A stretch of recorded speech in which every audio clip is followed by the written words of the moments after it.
la filosofía como madre de toda emancipación. ¿Por qué es Heidegger el más importante filósofo del siglo XX? Hay nazismo en Ser y Tiempo, Domingo Faustino Sarmiento, y el libro más excepcional, Facundo, Civilización y Barbarie, el gran libro sobre América Latina. Y lo que dice Sartre en una de sus más bellas frases: un hombre es lo que hace con lo que hicieron de él. Foucault va a decir: el hombre ha muerto. Si se piensa en filosofía, lo que se piensa es la totalidad.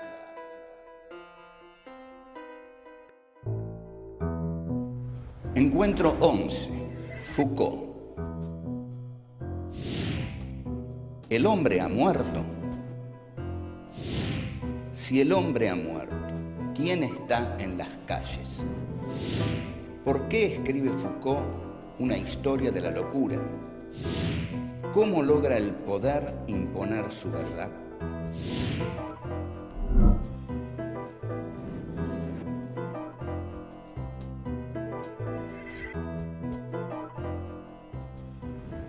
Vamos hacia el encuentro de Michel Foucault.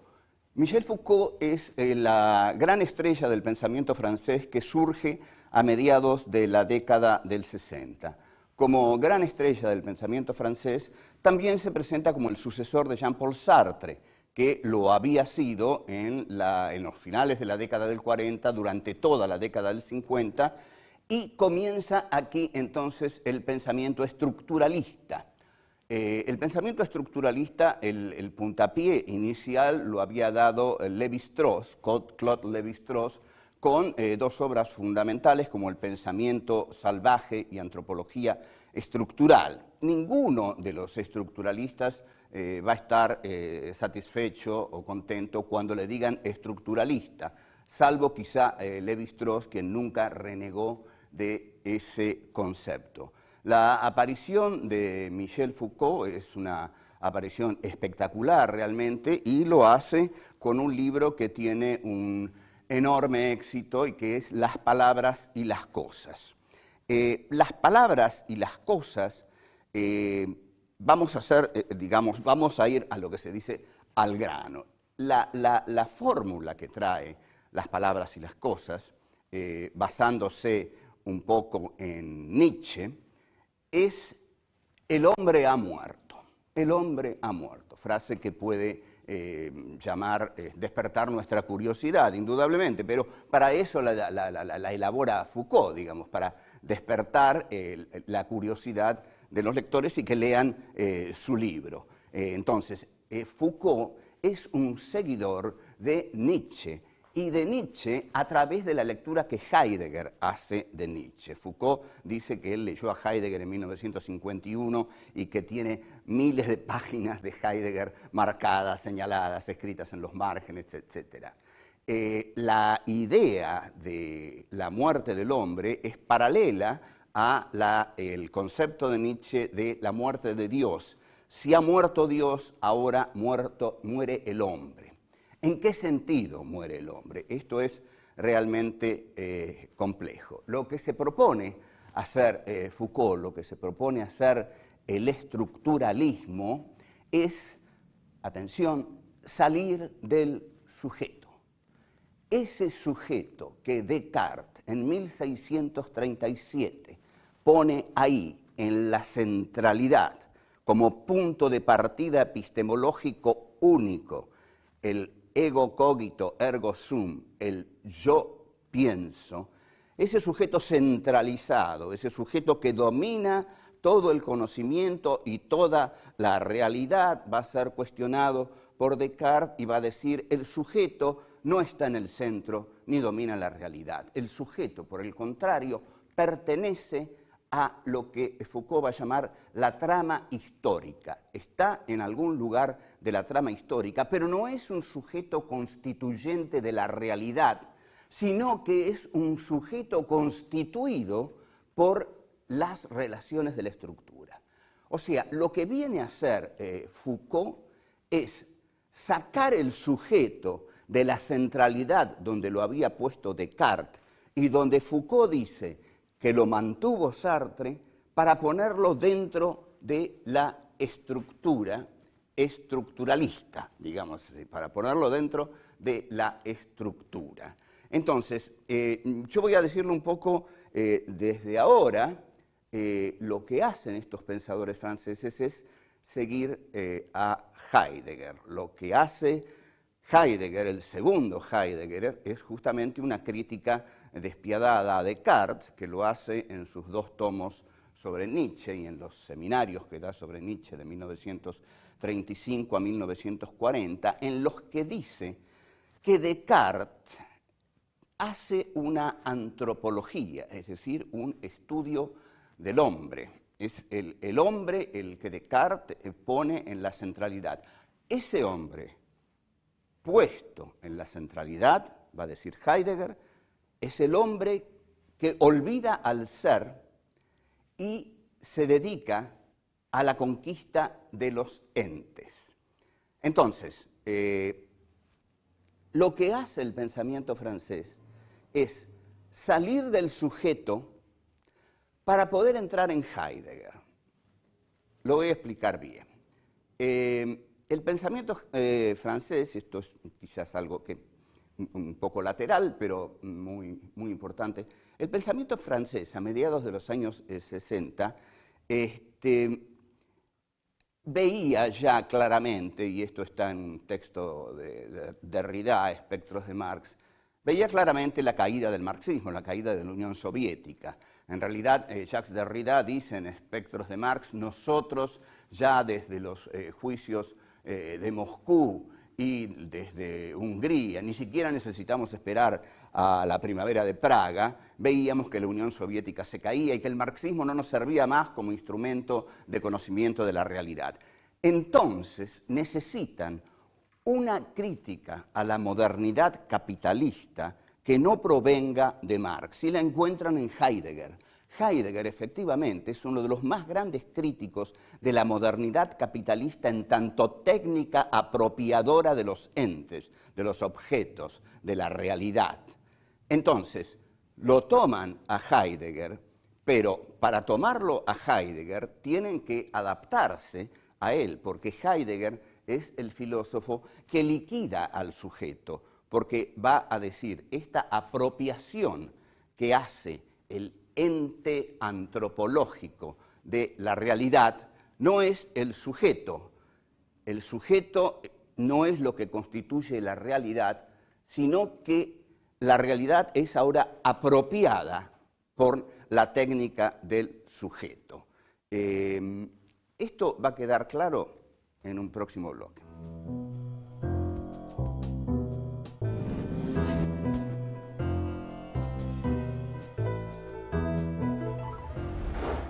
En resumen, el pensamiento francés quiere salir de Marx y quiere salir de Sartre, críticos de la modernidad capitalista. Encuentran otro crítico de la modernidad capitalista, en realidad 2, Nietzsche y Heidegger. Los 2 habían abominado de la modernidad capitalista.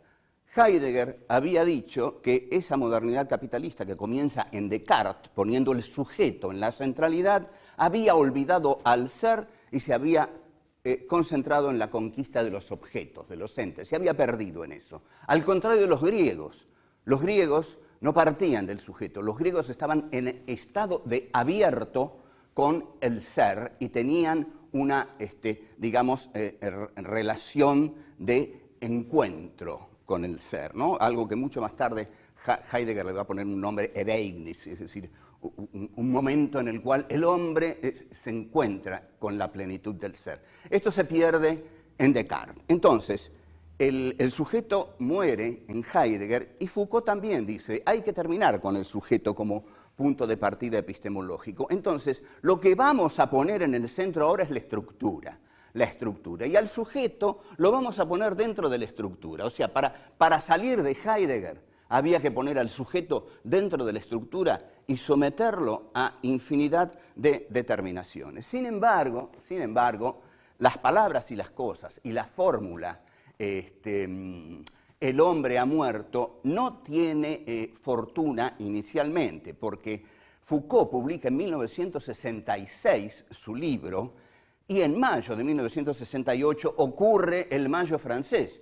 Entonces, si el hombre ha muerto, ¿cómo vamos a hacer el Mayo francés?, dicen los estudiantes. Y dicen una frase memorable, dirigida a los estructuralistas. Las estructuras no bajan a la calle, las estructuras no salen a la calle. Los que salen a la calle son los sujetos. Y esto, ¿a quién trae de vuelta al primer plano de la escena filosófico-política en Francia durante el Mayo francés? Al ya veterano Jean-Paul Sartre, es decir, al filósofo del sujeto libre que con su praxis hace la historia. Entonces, en el Teatro Odéon, donde se concentran todos los estudiantes que están haciendo el Mayo francés, como gran honor al único pensador al que llaman a hablar es al ya veterano Sartre, que va muy gustoso, se dispone a hablar y un estudiante le pasa un papelito y le dice así el papelito: Sartre, no nos des la lata que después tenemos que planificar lo que vamos a hacer mañana. Bueno, no sé cómo le habrá caído a Sartre que le dijeran a Sartre no nos den la lata, pero esto era todo lo que iban a aceptar los estudiantes franceses de parte de sus filósofos. Entonces, lo que hace Foucault, que tampoco entró aquí en la Argentina, porque ustedes imaginen lo que pasaba en la Argentina y en América Latina. El Che proponía el hombre nuevo.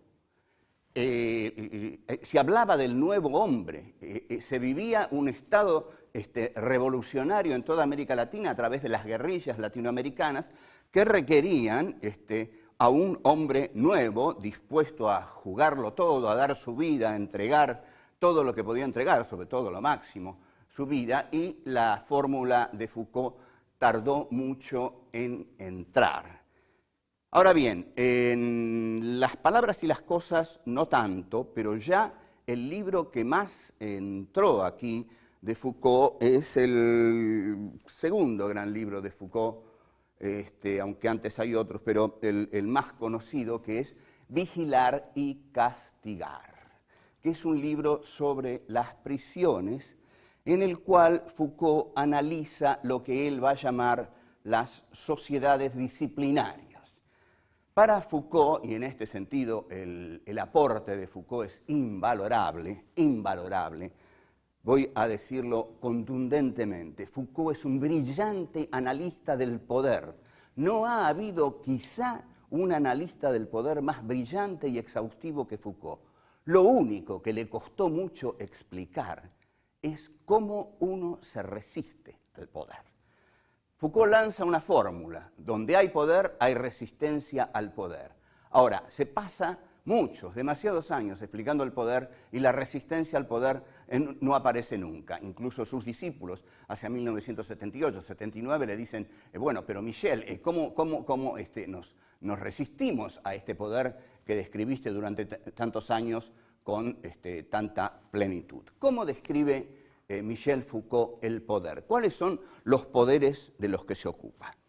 Bueno, el poder para Foucault va a ser el poder de la razón. Lo que usa el poder es la razón. Entonces, la crítica que va a hacer Foucault no es nada nuevo en este sentido, porque ya vimos que Adorno y Horkheimer, en Dialéctica de la Ilustración, criticaban a lo que llamaban razón instrumental, a esa razón que venía del iluminismo como diosa razón y se transformaba en razón instrumental para dominar la naturaleza y los hombres, y finalmente su aplicación más macabra ocurría en Auschwitz.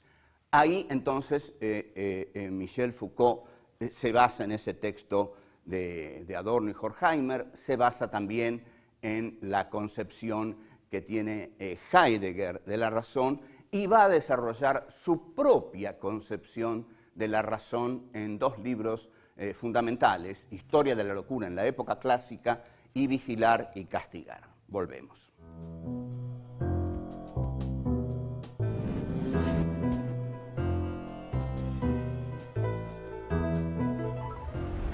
¿Por qué escribe Foucault determinados libros? No hay libro que Foucault escriba que no tenga una clara finalidad. La finalidad de Foucault es erosionar a la razón, sacarla del lugar privilegiado que tiene, cuestionarla, mostrar que esa razón ha sido instaurada para dominar a los hombres. Entonces, escribe genialmente, porque el modo de atacarla es genial. Escribe una historia de la locura en la época clásica. ¿Por qué? Porque no hay nada que cuestione más a la razón que la locura. Y no hay nada que la razón necesite ocultar más para validarse a sí misma que la locura. La locura es la antítesis de la razón, es la negación de la razón. La razón no quiere admitir que parte de ella es la locura. E incluso que este mundo racional en el cual todos queremos vivir o que se nos vende que vivimos en un mundo racional, genera locura. Escribe entonces Historia de la locura en la época clásica, en la cual la figura del manicomio ocupa un lugar importantísimo. El manicomio es ese lugar en el cual la sociedad racional pone a los locos, los aparta. Usted no va a ver a los locos.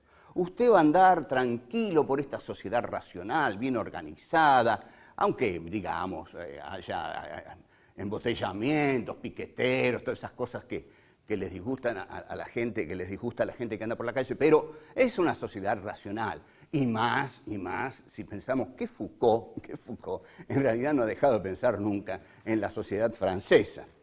Hay incluso una ensayista norteamericana que dice, si esa es la sociedad disciplinaria, yo quiero vivir ahí. Porque en realidad es cierto, es una sociedad disciplinaria de gran control, pero también es una sociedad disciplinaria de primer mundo. Bueno, pero de todos modos, ahí Foucault dice que esa sociedad disciplinaria es una sociedad racional para dominar a los hombres. Y para dominar a los hombres, la razón tiene que apartar de sí a la locura. El manicomio, entonces, cobra una importancia central, porque apartar de sí aquello que es diferente es fundamental para la razón, para su propia afirmación. Porque la locura, atención a esto, la locura es el mayor cuestionamiento a la razón. Entonces, los locos al manicomio. Lo otro que analiza Foucault en Vigilar y Castigar, que es otro de sus grandes libros, es la delincuencia, digamos. Es la sociedad civil que tiene que ser organizada, transparente, en la cual todos tenemos que poder vivir, que ya Thomas Hobbes en el Leviatán dijo que los hombres librados a sus propios instintos generaban una guerra de todos contra todos, y que el hombre era el lobo del hombre y que por eso el Estado, el Leviatán, era necesario para armonizar esa guerra de todos contra todos. Entonces, todos cedían su voluntad al Estado y el Estado organizaba la sociedad. Bien, dice Foucault, esta sociedad, para organizarse así, necesita las cárceles. Entonces, si a los locos se los amontonaba en los manicomios, a los delincuentes se los va a amontonar en las cárceles. Muy bien, ¿qué hay que hacer en la cárcel? ¿Cuál es el elemento esencial de la cárcel? Foucault se acuerda de una figura de Jeremy Bentham, un teórico inglés del siglo XIX, que había escrito un librito chiquito en el que desarrolla la figura de lo que Bentham llama el panóptico. ¿Qué es el panóptico? El panóptico es una torre puesta en la mitad de la unidad carcelaria. Toda la unidad carcelaria está construida alrededor del panóptico. Supongamos que yo soy uno de los guardias de la unidad carcelaria. No me gustaría hacerlo, pero supongamos que lo soy. Desde el panóptico, yo puedo ver todo alrededor, puedo ver y no ser visto. Esto es lo fundamental, el control central que ejerce el panóptico es ver a los que están en las prisiones y que los que están en las prisiones no vean a aquellos que los ven desde el panóptico. Entonces, el que ve cosifica al otro, hace del otro un objeto visto, pero no un ser humano. Para el guardia del panóptico, el tipo que está en la cárcel es una cosa a vigilar, una cosa a controlar, una cosa a ver, pero una cosa que no tiene que verlo a él. Él tiene que ver y no ser visto. Y el que está en la cárcel, no tiene que ver. Tiene que ser visto, pero no ver. Este es el esquema del panóptico.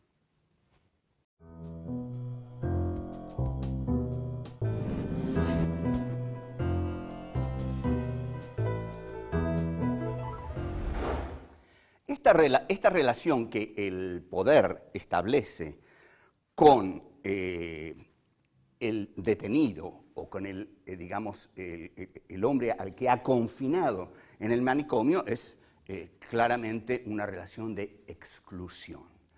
Entonces, el poder es la razón que ve, la razón que controla, la razón que domina.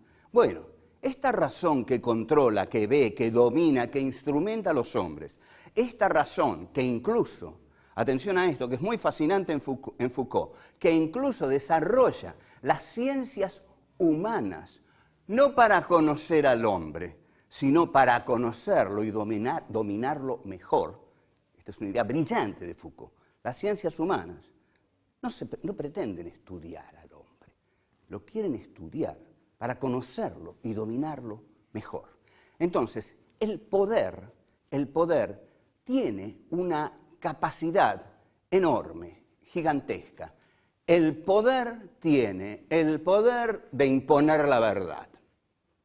Usted me dirá, la verdad es una, la verdad, bueno, podemos decir cosas todavía más extremas. La verdad es la verdad revelada de Dios. Bueno, usted ya sabe que estamos en filosofía y en filosofía, como dice Heidegger, Dios queda aparte. Porque si no nos respondería todas las preguntas, pero las tenemos que responder nosotros, los pobres seres humanos que estamos aquí. Entonces, la pregunta que nos tenemos que hacer es ¿por qué el poder es el que impone la verdad? ¿Por qué, por ejemplo, tener todos los medios de comunicación en manos de un poder le permite a ese poder moldear las conciencias de los sujetos de una sociedad? ¿Por qué la revolución comunicacional del imperio norteamericano ha sido justamente eso, una revolución comunicacional? Porque por medio de esa revolución condiciona, forma las subjetividades de los receptores, hace de los demás un enorme mundo de receptores de la verdad que emite ese inmenso poder comunicacional. Entonces, el poder crea la verdad. La verdad, lo siento, no existe la verdad. Lo que existe es la interpretación de la verdad, y lo que existe es la verdad que el poder puede repetir 30.000 veces, 50.000 veces, 60.000 veces en un día, hasta que usted se la crea, y crea esa verdad, y crea que eso es la verdad. Ahora, bien, hay una frase de Nietzsche tan genial que uno puede pensar largos años sobre ella. Nietzsche dice, no hay hechos, hay interpretaciones. O sea, ningún hecho nos va a dar la verdad. Supongamos, hablemos de una vieja tragedia que en este momento me viene a la memoria. La puerta 12 de la cancha de Boca, del estadio de Boca, en una tarde terrible en la cual se amontonaron 70 cadáveres porque querían salir desesperadamente por esa puerta. Ezeiza. ¿Cuál es la verdad? ¿Cuál es la verdad de Ezeiza? ¿Cuál es? La que dicen los que estaban en el palco, la que dice la gente que estaba abajo, la que dice la columna que venía del sur, la que dice Osinde, la que dicen los montoneros, la que dice Cámpora, la que dice Fabio. ¿Cuál es la verdad? Bueno, hay interpretaciones. El hecho es uno. Algo terrible ocurrió en Ezeiza.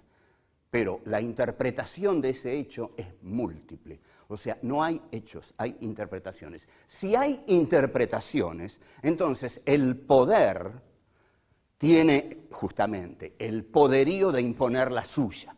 Esto es el poder. El poder es la capacidad que tiene un determinado grupo de imponer su verdad como verdad para todos. De lo que se trata para el poder es de imponer esa verdad. ¿Cómo lo hace? Lo hace teniendo la mayor cantidad posible de medios para comunicar.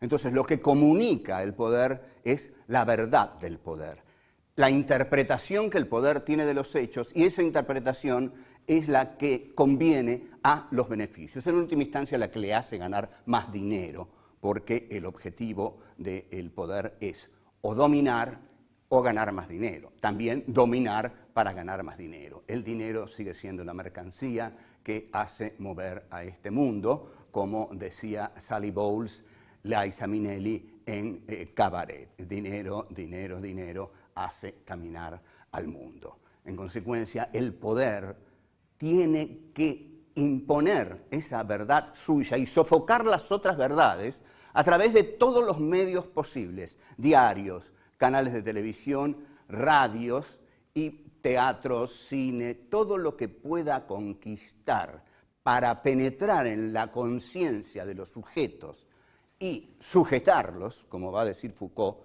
sujetar al sujeto.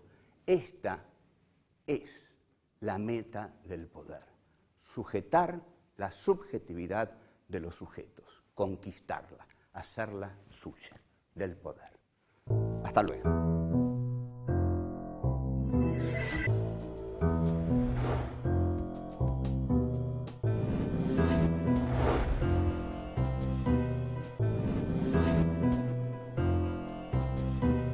El sujeto no está en el centro ni domina la realidad.